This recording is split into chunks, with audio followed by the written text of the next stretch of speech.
Graça e paz a todos, são todos muito bem-vindos em nome de Jesus aqui em mais um culto online da Comunidade de Vida Cristã Bélgica. Nós somos felizes e gratos por mais essa oportunidade que o Senhor tem concedido, porque o Senhor é quem nos dá vida, quem nos sustenta, tudo é feito por meio dEle, para Ele e por Ele.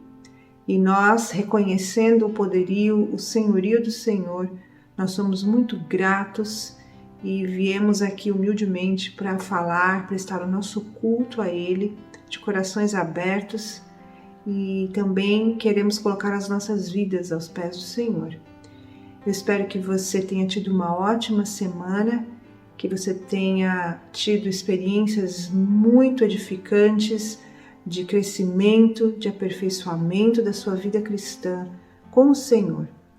Não deixe de buscá-lo em oração, buscá-lo olhando nos olhos no seu tempo devocional, de leitura da palavra, para que você possa crescer também dessa forma, desenvolvendo as suas próprias experiências com o Senhor.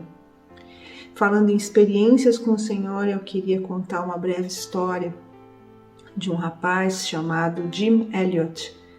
Ele nasceu nos Estados Unidos em 1927 e ainda na juventude ouviu falar sobre uma tribo indígena que existia na América do Sul, chamada a tribo dos Waorani, nome difícil, né? E ele então se dirige, mais tarde ele aguarda um tempo para se preparar para essas missões, arruma alguns companheiros e eles viajam para o Equador. E lá eles vão começar a se familiarizar com o país, com a cultura, com a língua, e também vão se familiarizando com uma outra tribo indígena, que era dos Quechua. E os Quechua chamavam essa outra tribo pela qual ele se interessava de Auca, e eles acabam ficando assim conhecidos como os índios Auca, que na verdade é uma palavra que traduz para a língua deles o sentido de selvagens. Eles eram realmente muito reservados e podiam agir de forma muito violenta se alguém entrasse no seu território. E depois de um tempo sendo treinados e aprendendo sobre a cultura, eles conseguem voar até o local onde essa tribo ficava localizada, e ali eles constroem uma base. Eles tinham um aviãozinho, tinha um piloto deles, que era um missionário também, eram todos missionários, 5 rapazes. E eles constroem uma base lá e eles dali então tentam fazer contatos, trazendo presentinhos, conversando.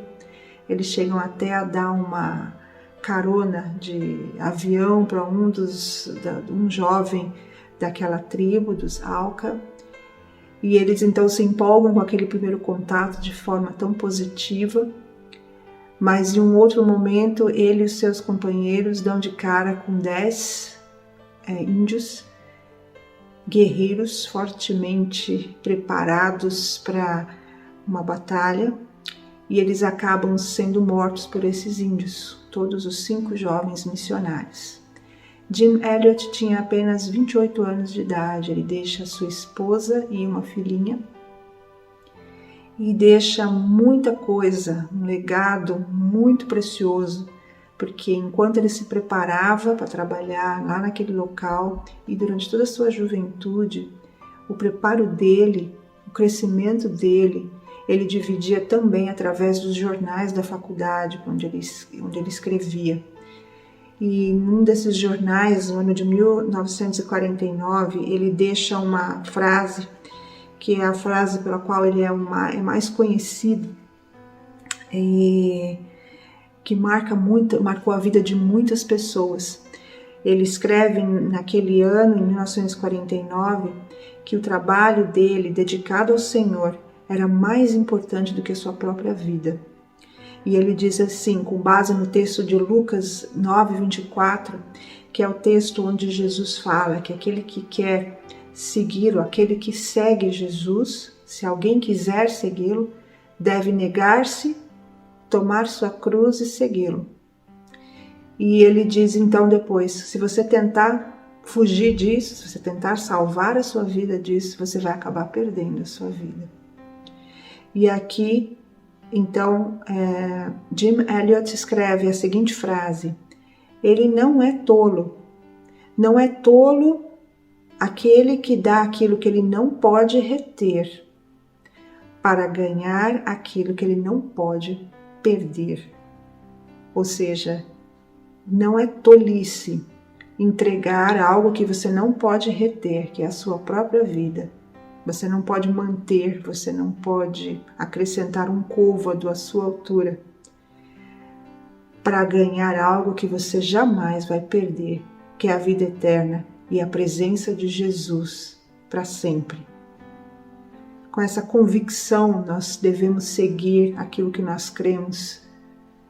E se optamos, e se entregamos, e se decidimos seguir a Jesus, vamos seguir com essa convicção de que segui-lo é mais importante do que a nossa própria vida. Que Deus abençoe a todos vocês e que nós sigamos juntos, obedecendo ao Senhor, seguindo com todo o nosso coração e alma, como servos fiéis, sabendo que jamais seremos, aos olhos dele, tolos ou inúteis ou pequenos ou sem importância. Vamos seguir a Jesus juntos. Que ele assim nos abençoe. Amém. A paz do Senhor, igreja, como vocês estão? Eu espero que bem. Vamos entrar agora no nosso momento de louvor e adoração, então eu quero que você convide aí quem está do seu lado, seja filho, seja a sua esposa, a marido, que vocês possam se juntar e que nós possamos adorar ao nome do nosso Senhor, aquele que é digno de todo o nosso louvor e adoração, amém? Vamos louvar de todo o coração com esse louvor que se chama Jesus é o Caminho. Esse louvor vai nos dizer que realmente Deus, Ele conhece o nosso caminho e para onde a gente vai. Vamos declarar esse louvor com todo o nosso coração.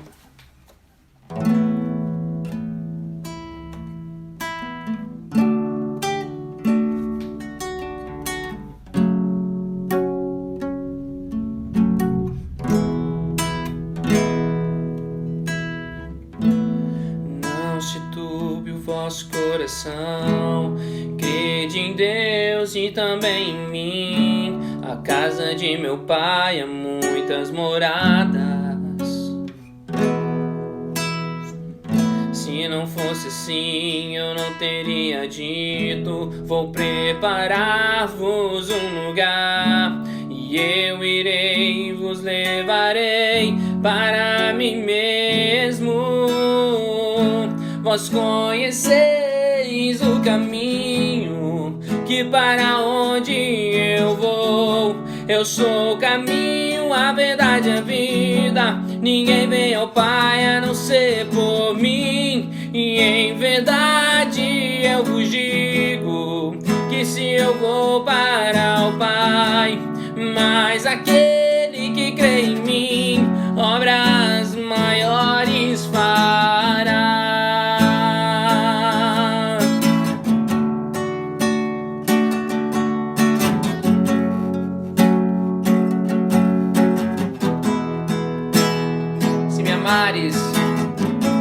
Se me amares verdadeiramente, e guardarei os meus mandamentos, eu rogarei ao Pai, e Ele vos dará o Consolador,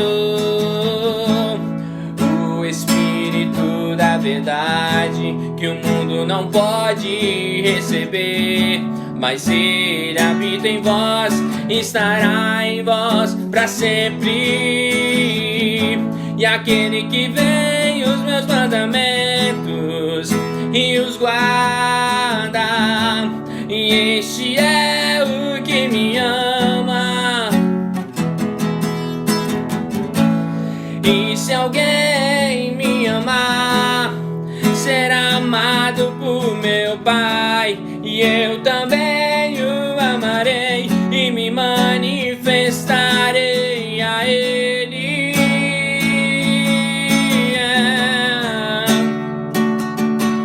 A Ele.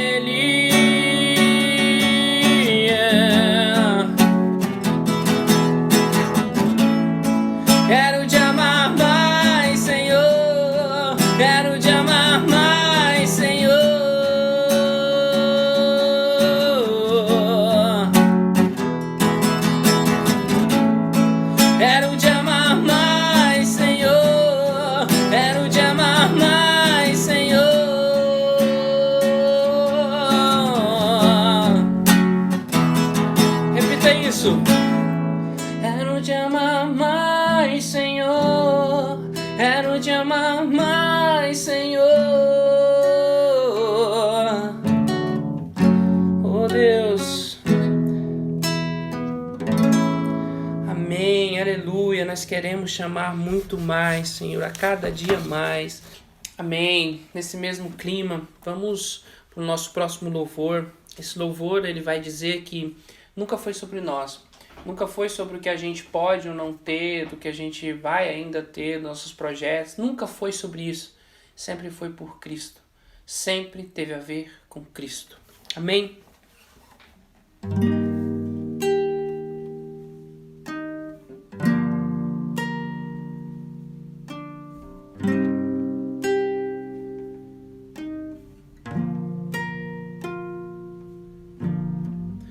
Ó profundidade das riquezas, da sabedoria e do conhecimento de Deus. Quão insondáveis são os teus juízos, quão impenetráveis os teus caminhos. Quem, pois, conheceu a mente do Senhor? Quem foi seu conselheiro? Ou quem primeiro deu a ele para ser restituído? Diga. Porque dele, por meio dele, para ele são todas as coisas.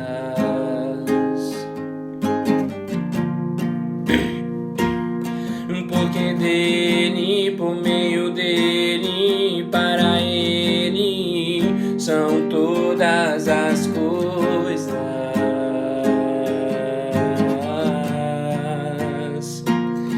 Nunca foi sobre nós, nem sobre o que podemos fazer. É tudo sobre você, tudo para você, Jesus. Nunca foi sobre nós, nem sobre o que podemos fazer. É tudo sobre você, tudo para você, Jesus.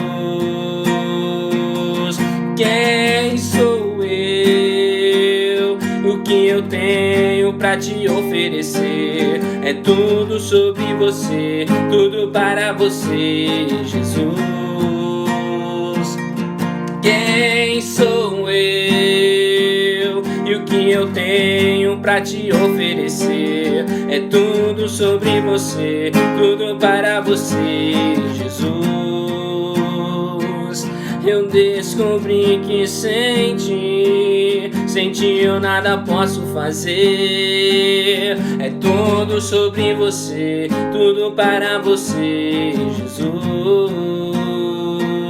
Eu descobri que sem ti eu nada posso fazer. É tudo sobre você, tudo para você, Jesus.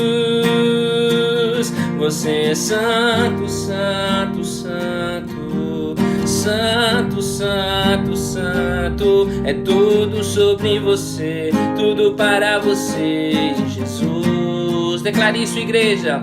Você é santo, santo, santo, santo, santo, santo. É tudo sobre você, tudo para você, Jesus. Declare mais uma vez. Você é santo, santo, santo, santo, santo, santo. É tudo sobre você, tudo para você, Jesus. Você é santo, santo, santo, santo, santo, santo. É tudo sobre você, tudo para você, Jesus. Hosana, Hosana.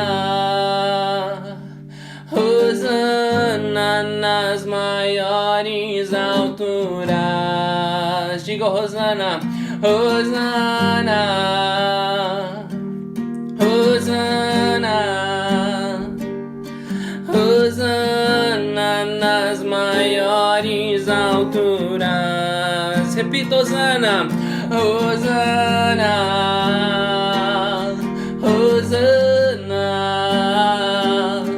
Hosana nas maiores alturas, porque dele, por meio dele, para ele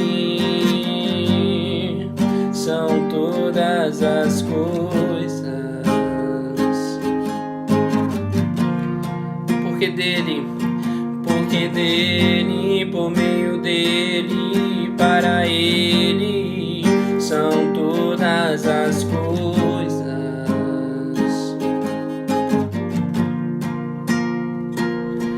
Porque dele, por meio dele, para ele são todas as coisas. Ele toda glória. Nunca foi sobre nós, realmente, Pai, nunca foi sobre nós, Senhor. Tudo foi sobre Ti, Pai. Tudo foi sobre Ti, Jesus. Nós entregamos, Senhor, as nossas vidas em Tuas mãos, Pai, e desejamos, Senhor, que nós possamos aprender cada dia mais contigo, Pai. Entregamos o nosso coração a Ti e que o Senhor possa, Senhor, estar conosco. Nos abençoa no nosso caminhar, meu Pai. Nos abençoa na nossa vida de todos os dias, Senhor. Pai, nós entregamos as nossas vidas em Tuas mãos. Fala conosco através dessa palavra que vai ser dita hoje, Pai amado, ao nosso coração. Em nome de Jesus, Senhor. Em nome de Jesus, meu Pai.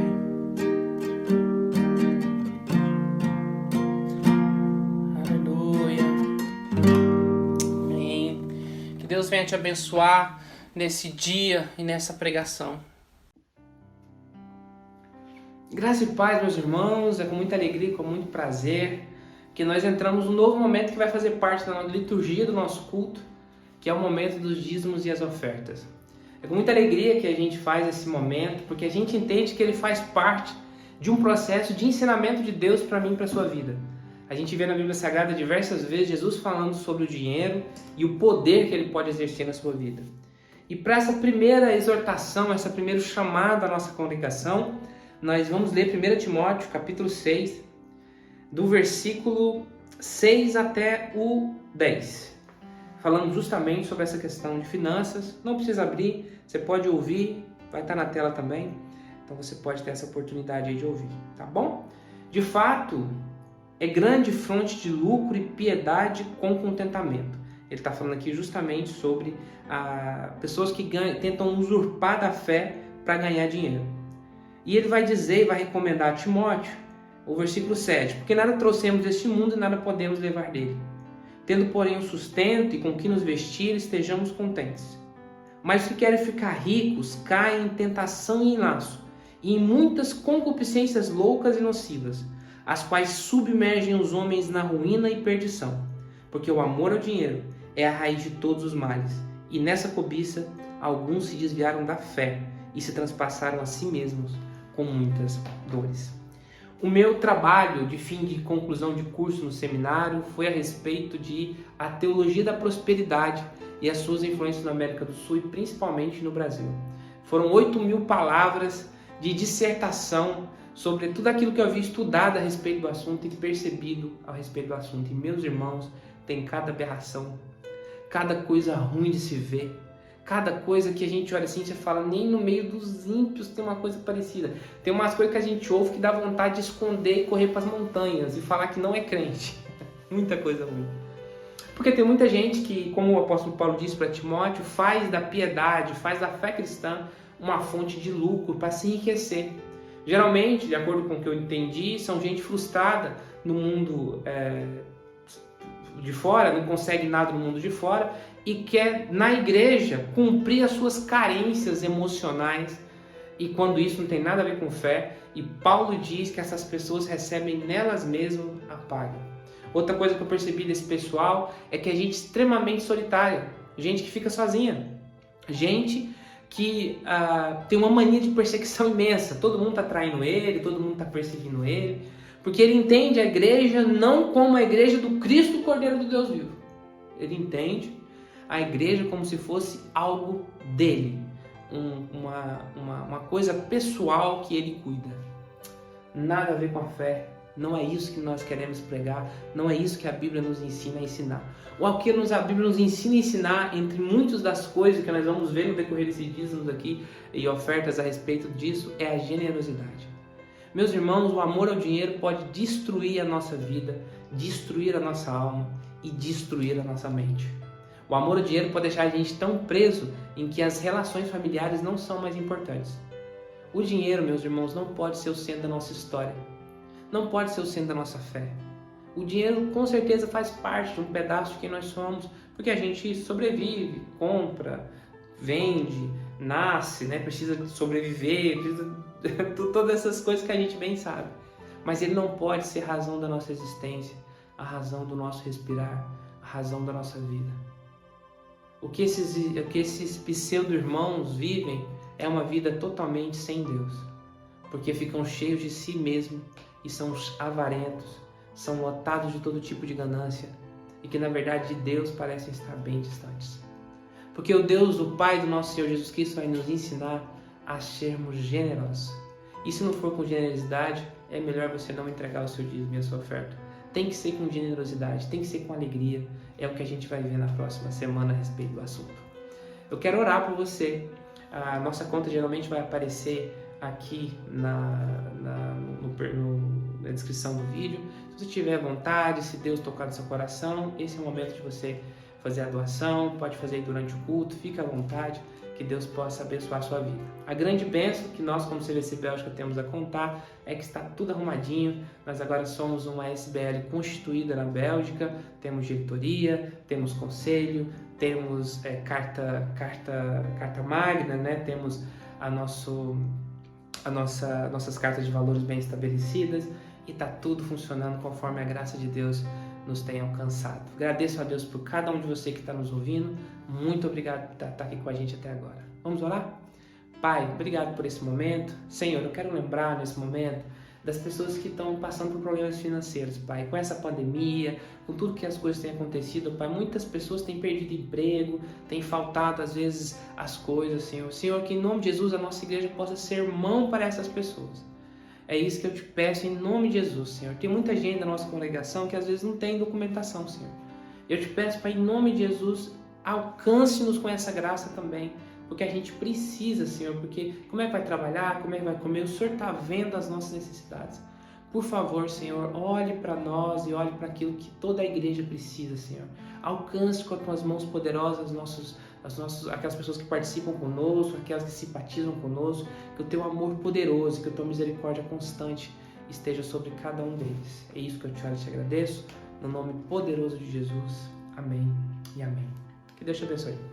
Graça e paz, amém, igreja? Eu vim trazer hoje para vocês os nossos avisos, as nossas programações semanais. Então pegue aí a sua agenda, vamos anotar direitinho para você estar participando de tudo que tem acontecido em nosso meio. Então você que é mulher, anote aí na sua agenda, toda terça-feira às 8h30 temos o nosso chat rosa, onde é um momento ali entre as mulheres, um momento de oração, de crescimento, de aprendizado. Então eu creio que se você participar com nós, você será muito abençoada. Seja muito bem-vinda, entre em contato conosco se você estiver interessada e eu creio que você será muito abençoada, amém? Toda quarta-feira, das 8h30 às 9h30, também temos o nosso culto de ensino. É um bate-papo ali que a gente tem, né? O Michel vem, a gente joga em cima dele todas as nossas questões que a gente tem. E aí a gente cresce todos juntos, é via Zoom. Então, se você quer participar do nosso culto de ensino das 8h30 às 9h30, toda quarta-feira, entre em contato conosco e você será muito bem-vindo. E sábado também, às 17 horas, todo sábado às 17 horas, nós temos também a nossa classe infantil. Então você, papai, mamãe, pegue aí a sua criança, traga para estar ali com outras crianças, mesmo que seja online, né? Porque infelizmente a gente não pode, por enquanto, estar todos juntos. Mas eu creio que para o seu filho será uma bênção, para sua filha. E venha participar então conosco, junte ali todas as crianças, fazendo atividades, aprendendo um pouco mais da palavra, amém? E sábado também, às 18 horas, temos o nosso culto dos adolescentes. Então traga aí o seu filho, sua filha adolescente que está em casa, venha participar com a gente. Eu creio que tem sido uma bênção para todos aqueles que estão participando e será uma bênção também para você que estará chegando juntamente com a gente, amém? Domingo, às 17 horas, temos o nosso culto online. Vocês podem nos acompanhar tanto no YouTube quanto no Facebook. Então, estamos presentes, nessas duas redes sociais aí, trazendo para vocês o nosso culto online, já que infelizmente não podemos nos reunir, mas eu creio que em breve estaremos todos juntos adorando o Senhor. Então, seja muito bem-vindo, você que está chegando aí agora também. Vamos crescer juntos, vamos adorar o Senhor em o nome de Jesus. E lembrando dos nossos aniversariantes da semana, temos a nossa irmã Silvia Duron. Amanhã, dia 1º de março, ela está completando mais um ano de vida. Então anote aí também para você mandar uma mensagenzinha para ela amanhã de amor, de carinho. A gente, gosta de sentir amado pelo próximo. Então que amanhã você possa estar mandando uma mensagenzinha para Silvia. Se você não tem o contato dela, a gente pode te passar. E parabéns, Silvia. Que Deus te abençoe, te capacite a cada dia mais com muitos anos de vida, muita saúde, em o nome de Jesus. Não esquecendo dos nossos pedidos de orações, vamos colocar na presença de Deus aqueles irmãos que estão precisando, que a gente inclua os seus nomes em nossas orações diárias. Pegue uma canetinha aí, anote também o nome do irmão que está precisando de oração, que a gente possa estar diariamente colocando a vida deles na presença de Deus. Então vamos estar orando pela saúde do irmão Emilson, que é irmão da Emilene, a Shirley Souto Maior, do Ricardo, que é tio da Cristiane, da irmã Nadine, da irmã Noeli, da Tânia, da Ângela, Dora, que é amiga da Ariane, Terezinha, que também é amiga da Ariane, pelos tios da Shirley, o Júnior e a Cecília, pela família da Helenilda e pela Leila. Não esquecendo também de agradecer a Deus pela vida do irmão Rafael, que Deus possa continuar trabalhando em sua vida, em sua família. Vamos também agradecer a Deus porque a nossa igreja está regularizada. Amém! É um passo importantíssimo para o reconhecimento da nossa igreja. Coloque aí também em suas orações, a vida da Larissa, a gestação daquele bebê, daquela princesinha que está sendo tão desejada, que venha ser uma criança com muita saúde para nos trazer alegria. Vamos estar orando também pelas mulheres da igreja, pelos adolescentes, pelas crianças, pela nossa saúde, emocional, espiritual, pelo fim dessa pandemia. Então vamos estar colocando todos na presença de Deus. Vamos também estar orando pela vida da irmã Rosane, que é da CVC de São Paulo, que Deus possa estar confortando o seu coração, cuidando, da sua família, em o nome de Jesus. Então eu vou convidar vocês a fecharem os olhos para que a gente possa colocar na presença de Deus. Pai, nós viemos diante do Senhor para te agradecer, para te louvar, para te glorificar, porque sabemos, ó Deus, que sem ti não somos nada e que acima de tudo, ó Deus, nós necessitamos do Senhor. Por isso nós colocamos diante do Senhor, Pai, todas as vidas, Senhor, que estão precisando de oração, todos os nossos irmãos, Pai, que estão ali na área da saúde, precisando que o Senhor venha com as tuas mãos poderosas sobre a vida deles, que o Senhor possa, Pai, abençoá-los a cada dia mais, repreendendo, ó Deus, toda enfermidade, capacitando, ó Pai, a cada dia mais. Colocamos também, Senhor, a nossa igreja diante do Senhor, a vida, Senhor, de cada membro, Pai, das nossas mulheres, dos nossos adolescentes, das nossas crianças, para que o Senhor possa ser conosco, Pai, nos capacite a cada dia, nos fortaleça como igreja, Pai, nos dê sabedoria para que possamos avançar e cumprir juntos, Senhor, os propósitos do Senhor em nossas vidas. Pedimos também, Senhor, pela vida da Larissa, pela sua gestação, que o Senhor possa abençoar aquele bebezinho que está no seu ventre, Pai, desde agora, Senhor, que seja um bebê abençoado, cheio de saúde, Senhor, em o nome de Jesus. Colocamos também diante do Senhor, Pai, a vida da irmã Rosane, da CVC de São Paulo, que o Senhor possa abençoá-la, capacitá-la, estar confortando o teu coração, Senhor, em o nome de Jesus nós te pedimos, Senhor, nós te agradecemos, Senhor, pela regularização da nossa igreja, pela pela vida do irmão Rafael, papai, que o Senhor possa continuar trabalhando na vida dele, em sua família, papai. Em nome de Jesus, nós te pedimos que o Senhor tome as nossas vidas em tuas mãos, a nossa igreja, que o Senhor nos capacite a cada dia mais, Pai. É no nome de Jesus que nós te louvamos e te agradecemos desde já por tudo que o Senhor tem nos feito, papai. Em nome de Jesus nós te louvamos, Senhor. Amém. Que Deus abençoe a sua vida e que você possa ficar com essa palavra abençoada nesta tarde. Que Deus fale em nossos corações. Amém? Graça e paz, meus irmãos. Coisa boa, né? Ouvir os avisos da nossa congregação aí, aquilo que a gente tem feito como vida de igreja. Estou muito feliz, irmãos, muito feliz mesmo. Eu acho que Deus tem sido benevolente com a gente, Deus tem sido bom com a gente. Deus tem nos ajudado, nos dado graça, misericórdia aí.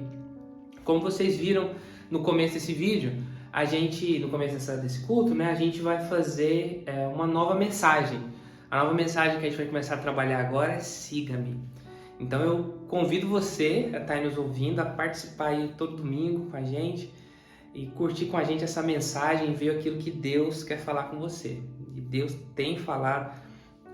Eu sempre digo isso, a mensagem que eu prego aqui geralmente é uma mensagem que bate aqui e bate aí, irmão. Eu geralmente dificilmente prego mensagem para bater do outro lado. Eu acho que tem que bater dos dois lados, porque a palavra de Deus é o centro. A palavra de Deus tem esse poder. Como diria Calvino, como diria Lutero, sola das Escrituras. Somente as Escrituras de Deus têm esse poder de nos confrontar, nos colocar diante da cruz e ver quão necessitados de Deus nós somos. E para isso, vamos abrir um texto que eu amo. Vamos abrir em João. Evangelho segundo escreveu João, capítulo 21, do versículo 15 ao 22. Vamos fazer o seguinte, vamos ler do 20 ao 22, na verdade. Acho melhor a gente ler só esses e depois eu vou fazendo um contexto baseado no 15, tá bom? Então, João, capítulo 21, do versículo 20 ao 22. João, capítulo 21, do versículo 20 ao 22. Se você tem Bíblia, glória a Deus, segue com a gente. Quiser pegar papel e caneta para anotar, bênção também. Se não, você pode ler aí na tela conosco ou acompanhar aqui pelo áudio, tá bom? Diz assim a palavra de Deus. Pedro, voltando-se, viu que o discípulo a quem Jesus amava e que na ceia reinclinara sobre o seu peito e dissera: Senhor, quem é que há de te trair? Vendo-o, Pedro perguntou Jesus: Senhor, e deste, o que vai ser? Respondeu-lhe Jesus: Se eu quero que ele permaneça até que venha, que te importa? Segue-me você. Vamos orar? Pai, obrigado pela tua palavra. Que ela seja, Senhor, aquilo que ela veio para fazer aos nossos corações.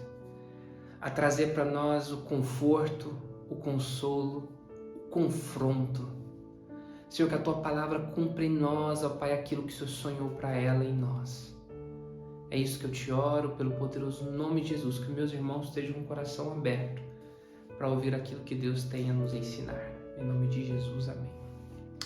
Seguir Jesus não é uma coisa fácil, porque seguir Jesus nos remete, nos leva ao fato de que seguir Jesus não é simplesmente saber onde Jesus está. Não é como no Instagram, você vai lá e segue uma pessoa. Eu sigo, por exemplo, o Will Smith, ou eu sigo um ator que eu gosto, uma atriz que eu acho legal. Eu sigo, a Larissa segue esse pessoal que fala de coisa de gravidez, que ela está grávida, ela segue todos. Então no meu Instagram só tem coisa de gravidez, é um negócio extraordinário. A gente não é seguir no sentido de seguir na rede social. O chamado que Deus tem para mim, para a sua vida, não é seguir da maneira como a gente entende o seguir tecnológico. Também não é seguir como um detetive segue alguém para descobrir algo a respeito do assunto.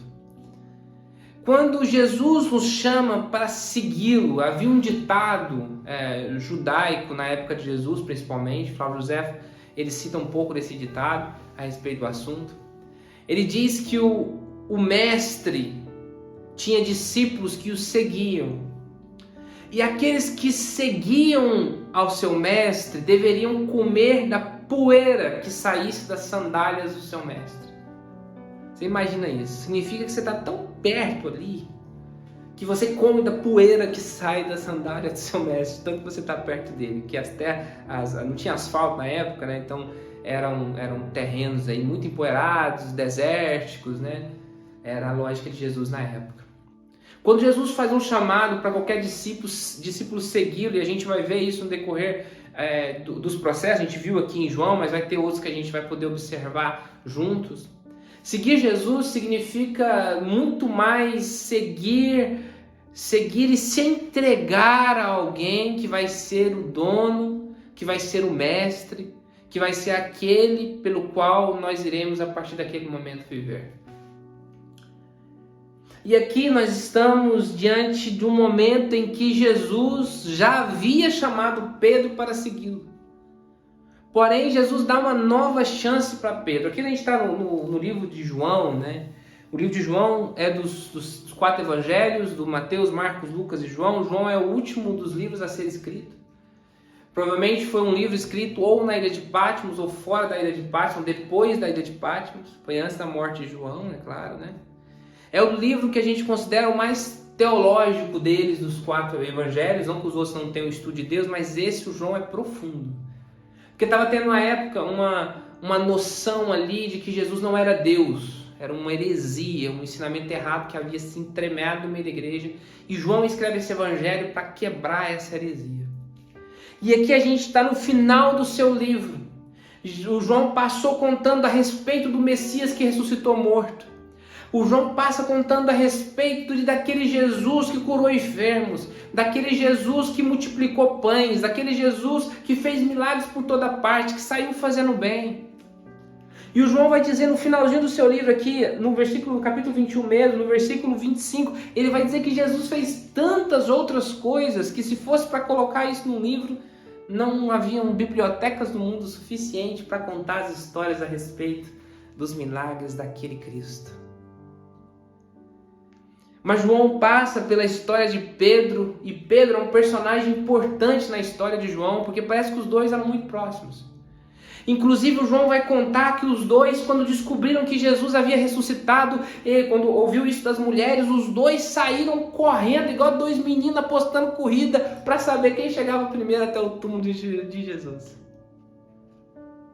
O Pedro é um personagem muito importante na história de João. E o que é interessante nessa história, nesse mandato aqui, é que a interação dos dois volta a ocorrer até no fim. O Pedro, né, o João conta isso, o Marcos vai contar a respeito de um momento difícil que Pedro passou. Pedro era um cara muito estupefato, era isso, e ponto final. Ele falava na sua cara. É aquele tipo de pessoa que eu não levo desaforo para casa, eu falo na sua cara o que eu tenho que falar. E Jesus falava para ele umas coisas e ele de repente era muito de Deus. Mas de repente era um cara extremamente nada a ver com o Senhor. O Pedro tinha dessas coisas, dessas nuances a respeito de quem ele era. O que é interessante, é isso que a gente pode ver aqui no texto, é que Jesus avisou para ele que ele ia traí-lo. O Pedro jurou de pé junto que com Jesus ele ficaria até o fim. E Jesus avisou para ele muito claro: olha, Pedro, você me diz isso, mas antes que o galo cante, você vai me negar 3 vezes. E na verdade a Bíblia vai nos falar que todos eles abandonaram Jesus, menos o João, que ficou lá até o fim. O João, a mãe de Jesus, e Maria Madalena também, que ficou lá até o fim dos últimos dias dele. Nos últimos momentos dele como um homem antes de estar em corpo ressurreto. E o João vai nos contar a história desse Pedro, que foi um homem que tentou viver por uma causa, mas de repente vê essa causa morta, vê essa causa presa, vê essa causa humilhada, vê que essa causa não era o fim de tudo. Talvez passou para a cabeça dele uma decepção muito grande com aquele Jesus. E a Bíblia vai nos dizer que depois de Jesus morto, o Pedro parece que vai meio que desistindo da fé. Tanto é que ele volta e pega de novo as suas roupas de pescador e volta até a pescar. E aqui a história é justamente onde está. Jesus reaparece de novo aos discípulos e quando Pedro vê João vê Jesus se aproximando do barco, o Pedro observando que era Jesus, o João grita, é o mestre. O Pedro, que já estava sem camisa e com roupa de pescador por baixo, ele já cai dentro d'água de vergonha que estava. E Jesus fala para eles que vai esperar eles lá na praia. E o meu Jesus, o seu Jesus, faz um bom peixe assado lá. E eles sentam em roda e provavelmente vão ter uma conversa muito séria. Porque aquele Pedro que dizia para ele que não ia traí-lo, havia o traído 3 vezes. Negou que conhecia Jesus para 3 pessoas diferentes. E a Bíblia diz que logo depois o galo cantou, Jesus olhou para ele. Como quem diz, meu amigo, não faz isso. Pedro estava muito triste com a sua situação e tinha entendido que na verdade ele havia perdido a posição de liderança. Tinha entendido que ele havia perdido a oportunidade de trabalhar para Jesus e com Jesus. Que para ele já tudo aquilo havia sido acabado e que não tinha mais solução. Mas Jesus, o Deus encarnado, ele vai lá para ter uma conversa com Pedro. E ele senta, talvez naquela situação, eu imagino, né, que Pedro devia estar tentando fugir do olhar de Jesus. E quem é que foge do olhar de Jesus, irmão? Quem é que foge do olhar de Jesus? Até que Jesus, olhando para ele, versículo 15, depois de eles terem comido, Jesus pergunta para ele se ele o ama. E Pedro responde, Senhor, o Senhor sabe que eu te amo. Então Jesus fala, então cuida das minhas ovelhas, Pedro. E uma segunda vez, ele pergunta de novo, Pedro, filho de João, era o nome de pai, você me ama? E ele respondeu, me disse, eu te amo, Senhor. E Jesus vai e diga para ele, então cuide das minhas ovelhas. E pela 3ª vez, Jesus diz para ele, Pedro, você me ama? E ele diz pela 3ª vez, só que agora um pouco mais triste, e Simão Pedro ficou entristecido porque Jesus havia perguntado pela 3ª vez. E respondeu, o Senhor sabe de todas as coisas e tu sabe que eu te amo. Meus irmãos, esse texto para mim é um texto muito lindo. Mas depois que eu fui estudar teologia, ele ficou mais lindo ainda. Por quê? Quando eu aprendi umas noções ali do original, o que significava, quando eu descobri isso, eu cheguei pro meu professor, eu falei, é isso mesmo que está escrito, ele é isso mesmo que está escrito. Porque no original, diferente da nossa língua, ela tem algumas nuances a respeito do amor que às vezes nós não entendemos, eu quero contar isso para você agora. Antes da gente entrar no nosso texto principal. Jesus, na verdade, quando ele, depois de ter comido, ele fala para Pedro ali, Pedro, você me ama. Jesus utiliza uma terminologia de um amor que é completo. É o ágape, o amor ágape. Tá na verdade, acho que 3ª pessoa do singular o termo, mas a raiz da palavra é ágape.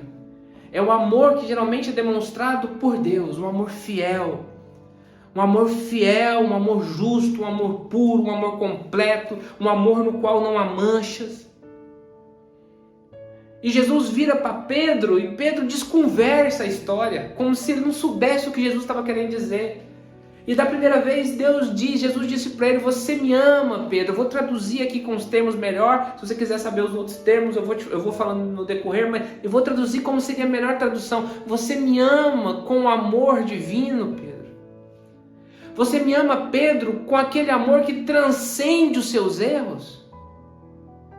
Você me ama, Pedro, de verdade. Você me ama de verdade, Pedro, seria a melhor tradução.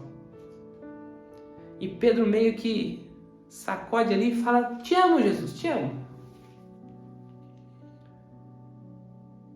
E aí Jesus pergunta pela 2ª vez, ele chama a atenção de Pedro, e é interessante, eu falei com a Larissa hoje, a gente estava estudando o texto hoje, mas ele diz assim, ele diz uma coisa muito legal, ele diz, filho de João, lembrando para Pedro que ele era um humano, e que ele estava diante de Deus, e diante de Deus não há jeito de você arrumar desculpa, irmão. Você pode arrumar desculpa diante de mim, você pode arrumar desculpa diante da sua esposa, do seu marido, você pode arrumar desculpa diante do mundo, você pode mentir para muita gente, mas diante de Deus, nós somos quem realmente somos.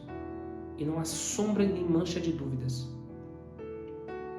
E diante, na verdade, de Jesus, Jesus pergunta pela uma segunda vez: Pedro, você me ágape? O Pedro parece que se ligou no que Jesus estava dizendo. E Pedro usa um outro termo, filéu, que é o amor de amigo, é o amor de irmão, é o amor de alguém que tem falhas e que reconhece as suas falhas, mas que ama com aquilo que pode.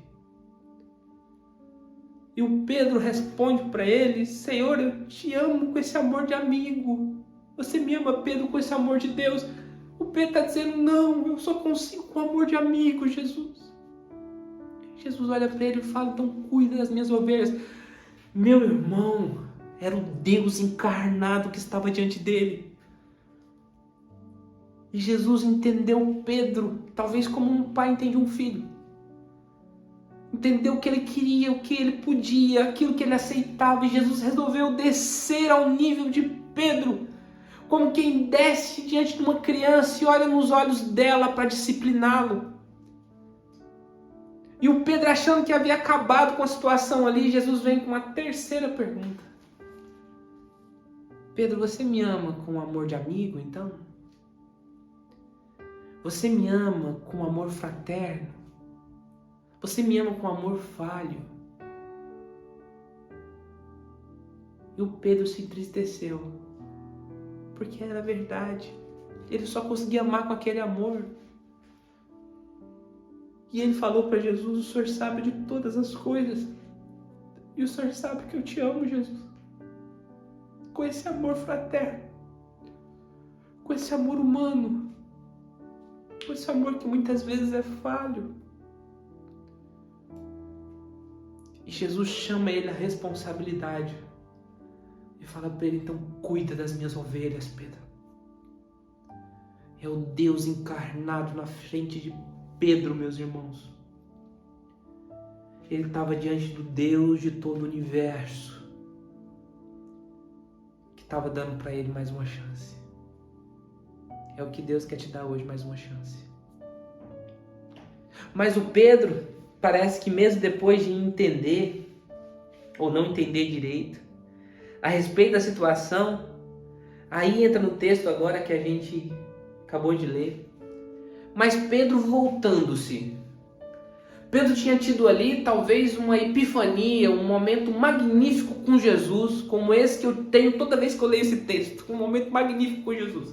Porque eu sou Pedro de vez em quando.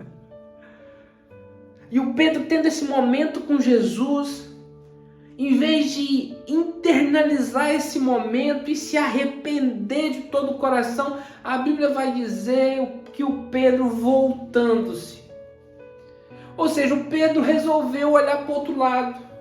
O Pedro resolveu de novo olhar para aquilo que não era dos interesses dele. O Pedro resolveu buscar um desafeto antigo. Como uma criança que diz: você viu o que o meu pai falou para mim? Eu sou bom, não sou? E voltando-se, olhou para o outro lado. Sabe o que acontece muitas vezes com as nossas vidas, irmãos? É que a gente começa a seguir Jesus. A gente é perdoado por Jesus.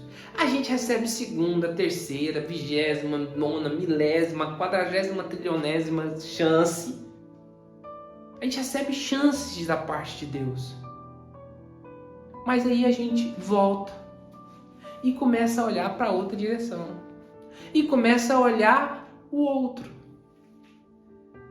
Sabe, meus irmãos, a primeira coisa que eu queria tirar desse texto aqui de aprendizado para mim e para a sua vida é que para seguir a Jesus a gente tem que olhar para dentro de si. Eu estava conversando com uma amiga nossa esses dias, ela falou uma coisa muito interessante. A gente precisa deixar de julgar outras pessoas para poder olhar para dentro de si, para poder observar quem você é e poder ver a sua impureza antes de julgar no outro a impureza dele. Porque a partir do momento que você é uma pessoa que olha para dentro de si, que está trabalhando para mudar dentro de si, você não tem necessidade de ficar demonstrando nada para alguém e nem de aparecer para outra pessoa. o chamado de Deus para mim e para a sua vida é que nós deixemos de voltar e olhar para o outro lado, mas que a gente comece a olhar para dentro de si. Seria o texto bonito se Pedro estivesse falando e o João falando, e olhando Pedro para dentro de si, ele percebeu o que havia acontecido, que era algo fantástico. Mas não, começou a olhar para o outro. Começou a ver que a grama do vizinho é sempre mais verde. Que as coisas do outro lado são sempre melhores. E como eu ouço gente dizendo, mas tal pessoa teve sorte. Tal pessoa é tão boa. Mas por muitas vezes você não para e olha para dentro de si quais são os seus problemas. Quais são as suas dificuldades. Quais são as suas tretas internas. E você fica tentando olhar para o outro. E saber o que o outro está fazendo de ruim. O que o outro está fazendo de mal. Aquilo que o outro... Para quê? Porque assim você não olha para si mesmo. E não olhando para si mesmo, você não cai em arrependimento. E não caindo em arrependimento, você vai ficando cada vez mais ególatra, cada vez mais soberbo, cada vez mais cheio de si. A introspecção faz parte da fé cristã, porque nós, como crentes, somos gente que vive arrependido. E vive em arrependimento. Por isso que nós seguimos a Jesus, porque nós entendemos dele o Mestre Supremo. Ou seja, as nossas opiniões, por mais que sejam maravilhosas, elas são só as nossas opiniões mesmo. Não tem nada de divino nelas. Mas não, a gente prefere olhar para o outro. A primeira coisa que é o chamado de Deus para mim e para a sua vida, para que a gente siga-o, é não ser como Pedro e olhar para o outro. Comece a olhar para você mesmo. Comece a ver quais são as suas falhas. Comece a ver quais são os seus erros. Comece a ver aquilo que está errado com você. E eu ver comigo e cada um ver consigo. Já pensou se a nossa igreja, todo mundo só olha para si? E a gente falou isso na quarta-feira um pouco sobre o assunto sobre julgamento. Mas já pensou se nós temos uma igreja de introspecção constante? Gente que olha para dentro de si e percebe quais são os seus piores erros. Quantos esqueletos tem no armário e fica tentando trabalhar nisso. E passa a vida lutando, pedindo a Deus graça, sabedoria para lutar, para poder vencer o pecado, vencer a morte, vencer aquilo que é errado, vencer aquilo que... E você fica olhando para dentro de si, você querendo se tornar uma pessoa melhor para sua família, para sua igreja, para os seus amigos, para os seus pais. Você fica querendo mudar. Já pensou uma igreja que só faz isso e nunca olha para o outro e fica apontando o dedo? Como é que é a altura da saia da irmã? Como é que faz as coisas desse jeito? É impossível que os irmãos estejam fazendo para a internet, não estejam fazendo presencial porque isso não é de Deus. É impossível que os irmãos ainda estejam pregando em tempo de pandemia. É impossível. Para com essa besteira.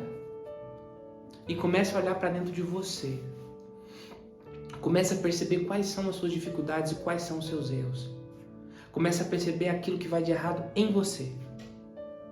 E com certeza você vai ser um bom discípulo de Cristo. E você vai estar seguindo. Por quê? Porque quem segue a Jesus vive em arrependimento. A segunda coisa que a gente pode perceber aqui no texto, né? É que o João vai nos contar, né? Que o Pedro viu e perguntou para Jesus, e o que vai ser desse aí? O Pedro não só não internalizou e ficou olhando aquele cara que estava ali, que parecia ser uma ameaça constitucional para a plantação da igreja que ele estava sonhando, mas ele também resolveu apontar o dedo e falar para ele, era o mesmo Pedro, irmão, falando para Jesus, e esse aí, o que vai ser dele? Ou seja, acusa. A gente falou muito sobre isso no culto de quarta. Se você não está vindo, está sendo uma benção. A gente tem nosso momento de pergunta e resposta ali, nós aprendemos todos juntos. É desafiador para mim, eu aprendo com os irmãos também, com as perguntas, com as ponderações, é muito legal. Participe, em nome de Jesus, participe, é muito bom. Tenha essas prioridades na vida, que é muito legal. Se você não pode participar por causa de trabalho, manda uma mensagem para mim, eu te mando o link do culto, você pode ouvir depois também. Mas a gente falou sobre julgamento. O que acontece com conosco às vezes, como igreja de Cristo, é que a gente julga muito os outros. a gente aponta o dedo, né? Aponta o dedo dizendo que o outro tá errado, que o outro não presta, que o outro tá fazendo um equivocado, que o outro tá fazendo isso, que o outro tá fazendo aquilo, e não olha para dentro de si. A gente não simplesmente não olha para dentro de si, no sentido que Pedro podia ter parado aí, podia simplesmente não ter olhado para dentro de si, olhado para João e ficou de boa. Mas não, ele resolveu apontar o dedo, resolveu verbalizar. Meu irmão, você só se alguém pedir opinião é que você dá. A gente não dá opinião quando a pessoa não pede. Eu valorizo muito as perguntas, porque eu acho que a pergunta é a pessoa está pedindo. Mas se ninguém pediu a sua opinião, se a pessoa não te pediu, não adianta forçar ela a fazer. Uma vez eu entrei no banheiro lá de casa, eu morava com meus pais, era solteiro ainda. E Jesus, eu estava lendo sobre a medida que você julgar, você será julgado. O que Jesus falou a respeito do assunto. Eu entrei dentro do banheiro, desliguei as luzes. E liguei a luz depois de quase 20 minutos com a luz desligada. Nossa, meu olho ardeu demais a conta, porque estava todo escuro, né? E de repente eu liguei a luz e ficou tudo claro. Tudo parece que exposto. E meus olhos não suportaram a claridade. Muitas vezes, os que não são crentes, os que não têm Deus, meus irmãos, estão desse jeito. Se a gente fica falando para eles só o que está errado, só o que está errado, só o que está errado, você vai perder o seu irmão. E não tem nada a ver com Deus não falar através de você. Tem a ver com as suas atitudes ser tão profundas e bem arraigadas na pessoa de Cristo. E você está seguindo tanto Jesus que você não precisa falar absolutamente nada. Sabe uma coisa que eu aprendi há uns 5 anos atrás? Quem precisa dizer que é, na verdade não é. Toda pessoa que você vê dando um chilique para dizer que é alguma coisa é porque na verdade não é mais. E está tentando se provar. Quem é não tem grilo, não precisa se provar. Toda vez que eu briguei com a Larissa, que eu falei que eu sou o homem dessa casa, eu já estava errado. Eu tinha perdido a minha autoridade. Porque quem é não precisa dizer que é. Quem é, só as suas atitudes a demonstram. Eu fui criado no interior de Goiás. O meu avô, pai de mãe, era um homem que, poucas palavras, não falava muito, que os nomes mais antigos. E eu lembro do meu irmão Samuel, que tocou no louvor para vocês aqui. Ele uma vez deu uma fugida, foi para um lugar que não devia estar, um lugar mais perigoso. E meu avô encontrou ele. Aí não falou meia palavra. X foi pra casa. Vai pra sua casa. Sua mãe sabe que tá aqui? Não, vai pra sua casa. Samuel baixou a cabeça e rumo de casa. Ele não precisava dizer que ele era o avô. Ele não precisava dizer que ele que mandava. Ele não precisava dizer que ele era superior. Ele era pela pessoa que ele era.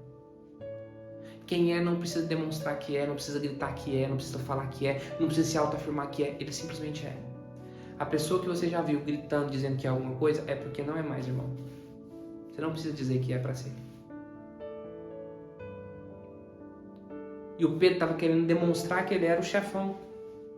Mas ele não precisava disso. E Jesus dá-lhe mais uma. E para finalizar com isso que eu quero acabar. Respondeu Jesus: se eu quero que ele permaneça até que eu venha, o que te importa? Quanto a ti, me segue. Qual é a vontade de Deus? Você sabe? Eu sei. Qual é a vontade de Deus? Nós não sabemos, irmãos. Nós não sabemos o que Deus quer. Nós não temos essa certeza. Não conseguimos ter. E está tudo bem. Nós não precisamos saber de tudo. Jesus vai dizer: se eu quero. O que Pedro não estava entendendo é que Pedro não era o dono da igreja. O que às vezes eu e você não entendemos é que quem segue a Jesus não é dono da sua vida. Eu tinha coisa que eu queria fazer, mas que Deus não permitiu. E pronto. Eu sigo Ele. Ele sabe o que é melhor. E toda vez que eu obedeci, eu fui bem sucedido. Fiquei com o coração tranquilo, Deus falou comigo, foi ótimo. Mesmo que a coisa não foi do jeito que eu imaginei, mas Deus estava comigo. Se Jesus quer, o que nos importa? Agora, o que a gente tem que procurar? A vontade do que Deus quer. O que será que Deus quer para a sua vida? O que será que Deus quer para os seus familiares? O que será que Deus quer? Quem segue a Jesus quer saber o que Jesus quer. Jesus, o Senhor quer que na quarta-feira eu fique em casa sem fazer nada ou que eu vou participar do culto? Deixa eu dar uma revelação para você. Assim diz o Senhor, irmão. É para você vir na quarta-feira no culto. Tô brincando, tô usando o culto aqui, mas tô brincando. Ou não, tô brincando. Não, quer dizer, não sei. Aí pegou aí, pegou. O que Deus quer de nós? A gente não sabe, irmão. A gente não sabe o dia da manhã. A gente não tem o controle disso. Porque quem segue a Jesus é como o vento. E o vento sopra para onde quer. Para a direita, para a esquerda. Mas ninguém sabe de onde vem nem para onde vai. Todos aqueles que somos nascidos do Espírito, nós somos assim. Porque nós somos soprados pelo vento impetuoso de Deus. Hoje eu sei que eu estou aqui, amanhã eu não sei. E se a vida é tão sopro, nada melhor do que decidirmos hoje seguir a Jesus de fato. E seguir a Jesus como? Seguir a Jesus não voltando-se olhando para outros. Não se achando dono da razão e acusando outros. E principalmente buscando a vontade soberana de Deus para as nossas vidas. Quanto a ti, segue-me. Esse é o chamado de Deus para mim e para a sua vida. Vamos orar? Pai, obrigado por esse momento. Obrigado, Senhor, porque o Senhor repreende e disciplina o filho que ama. O Senhor demonstra o seu amor por nós todo o tempo. Senhor, que essa mensagem possa ter ido de encontro e impactado a vida dos meus irmãos. Senhor, como impactou a minha. Senhor, que nós possamos, ó Pai, olhar mais para dentro de nós mesmos e decidir seguir-te. Seguir de verdade. Seguir sem reservas. Seguir sem medos. Seguir-te como o Senhor mandou Pedro te seguir. Porque não importa para nós realmente o que vai ser do nosso futuro, porque a gente sabe que ele está bem seguro nas tuas mãos. Senhor, que essa palavra venha de encontro à nossa alma e ao nosso coração, que nós possamos ser abençoados. Por assim eu te oro, te agradeço, em nome de Jesus, amém. Graças a Deus, meus irmãos. É um prazer ter tido você aqui até agora, que Deus possa ter ministrado ao seu coração. Vamos fazer nossa oração de encerramento. Se você tiver possibilidade, levanta suas mãos até o céu e vamos orar para finalizar o nosso culto. Que a graça do Senhor Jesus, que o amor de Deus o Pai e que as eternas consolações do Espírito Santo seja hoje e para todo sempre com toda a igreja espalhada pela face da terra e que toda a igreja Israel do Senhor possa dizer amém. Amém. Que Deus te abençoe.